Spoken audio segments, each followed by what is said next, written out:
வணக்கம். இன்றைய நாளுக்கான செய்திகளோடு மட்டும் சந்திக்கிறோம். இலங்கையை பொறுத்தவரையில் அரசாங்கத்துக்கு எதிரான விமர்சனங்கள் ஆங்காங்கே தோற்றம் பெற்றுக் கொண்டிருக்கிற சூழ்நிலையிலும் அன்றுகுமார் திசாநாயக்க நாட்டு மக்களுக்கும் அப்படியான விமர்சனங்களுக்கும் சில பதிலை சொல்லியிருக்கிறார்.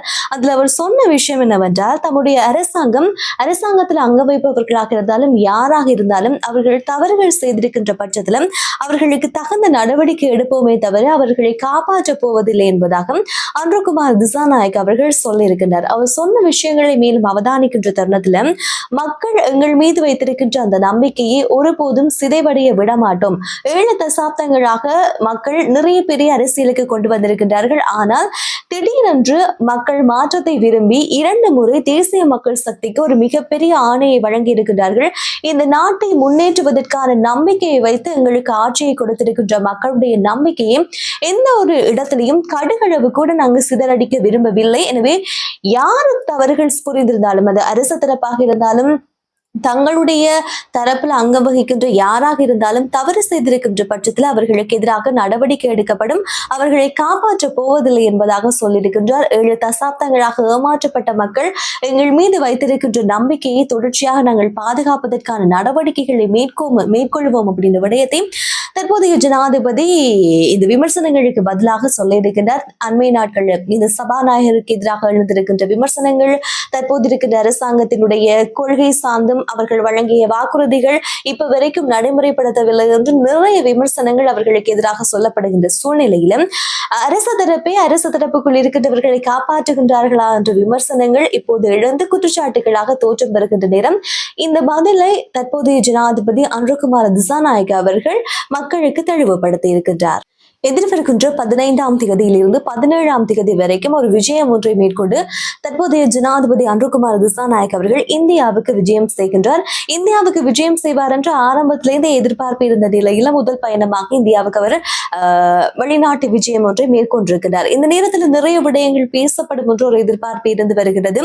இந்த சூழ்நிலையில தற்போது வெளிவிவகாரம் மற்றும் வேலைவாய்ப்பு பிரதி அமைச்சராக இருக்கின்ற அருண் ஹேமச்சந்திரா அவர்கள் ஊடகங்களுக்கு ஜனாதிபதி இந்திய விஜயம் சார்ந்து கருத்து வெளியிட்டிருக்கிறார். அந்த கருத்தின் போது தங்களுடைய ஜனாதிபதியினுடைய இது குறித்த பயணம் என்பது இலங்கைக்கும் இந்தியாவுக்கும் இடையிலான உறவை வலுப்படுத்துவதற்காகவும், அதே நேரத்தில் இலங்கையை பொறுத்தவரையில் வெளிநாடுகளுடைய உதவியும் வெளிநாடுகளுக்கு இடையிலான உறவு என்பது வலுப்படுத்த வேண்டிய அவசியம் இருந்து வருகின்றது.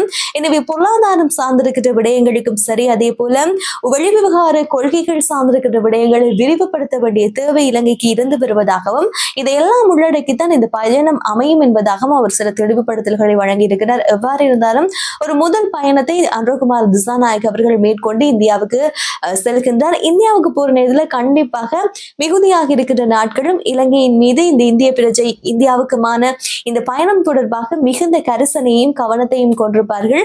பொறுத்திருந்து பார்ப்போம். இந்த முக்கியமான 3 நாடுகளும் இலங்கையை எப்போதுமே தங்களுக்கு கீழ் இருக்கணும் அப்படின்னு ஆசைப்படுகிற இந்த 3 நாடுகளையும் தற்போதைய அரசாங்கம் எப்படி கையாள போகின்றார் என்பதையெல்லாம் பொறுத்திருந்து பார்க்கலாம். தற்போதைய ஜனாதிபதி அன்றுகுமார் திசாநாயக்க இப்போது கோட்டாபாய பகுதி 2ஆக மாறிக்கொண்டிருப்பதாக ஐக்கிய மக்கள் சக்தியுடைய நாடாளுமன்ற உறுப்பினர் ஹர்ஷன் ராஜகர்ணா அவர்கள் ஊடகவியலாளர் மாநாடு இடம்பெற்றது அதில் கலந்து கொண்டு உரையாற்றுகின்ற போது சில விஷயங்களை சொல்லியிருக்கிறார். கோட்டாபாயனுடைய ஆட்சி காலத்துல அரிசி தட்டுப்பாடு ஏற்பட்டது. அந்த நேரம் எதிர்த்தரப்புல இருந்து தற்போதைய ஜனாதிபதி விமர்சனங்களையும் கண்டனங்களையும் கடுமையாக வெளிப்படுத்தினார். ஆனால் இப்போது அவருடைய ஆட்சியிலையும் அதே அரிசி இருக்கின்ற தட்டுப்பாடு ஏற்படுகிறது. பல முறை அரிசி ஆலை உரிமையாளர்களோடு தற்போதைய ஜனாதிபதி கலந்துரையாடி ஆலோசனைகளை எல்லாம் பெற்றுக்கொண்டார்.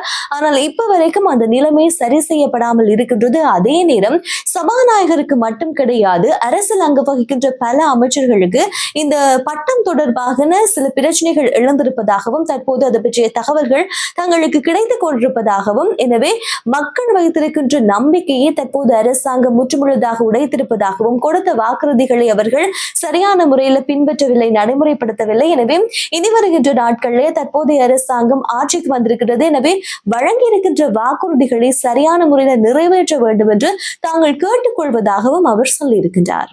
தற்போதைய சபாநாயகர் அவருடைய கலாநிதி பட்டம் தொடர்பான உண்மையை மக்களுக்கு தெளிவுபடுத்த வேண்டும், அதே நேரத்தில் அவருடைய சான்றிதழ் இருப்பதை காட்டி உறுதிப்படுத்த வேண்டும் என்பதாக நாடாளுமன்ற உறுப்பினர் நாளைக்கு கொடேகேவா அவர்கள் ஒரு கேள்வியும் ஒரு வேண்டுகோளையும் விடுத்திருக்கின்றார்.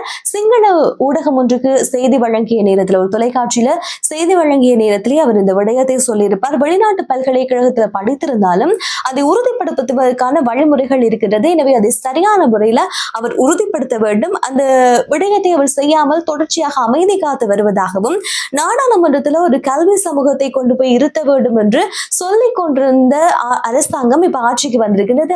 அந்த அரசாங்கத்துக்குள்ள பல குளறுபடிகள் இருந்து வருவதாகவும் ஒரு குற்றச்சாட்டையும் அவர் முன்வைத்திருக்கிறார். மிகப்பெரிய தலையீடியாக மாறி போயிருக்கிறது இந்த சபாநாயகருடைய விவகாரம். ஆனால் இப்ப வரைக்கும் சபாநாயகர் இது பற்றி இருக்கின்ற சரியான விளக்கத்தையே அவர் வெளிப்படுத்தவில்லை என்பது பல பேருடைய கேள்விகளாகவும் பல பேருடைய விமர்சனங்களுக்கு உள்ளாகின்ற ஒரு விடயமாக மாறி போயிருக்கிறது. இது பற்றி உங்களுடைய கருத்துக்கள் இருக்குமாக இருந்தால் மறக்காம கமெண்ட்ல சொல்லுங்க. நாளை நாள் செய்திகளோடு சந்திக்கலாம். நன்றி, வணக்கம்.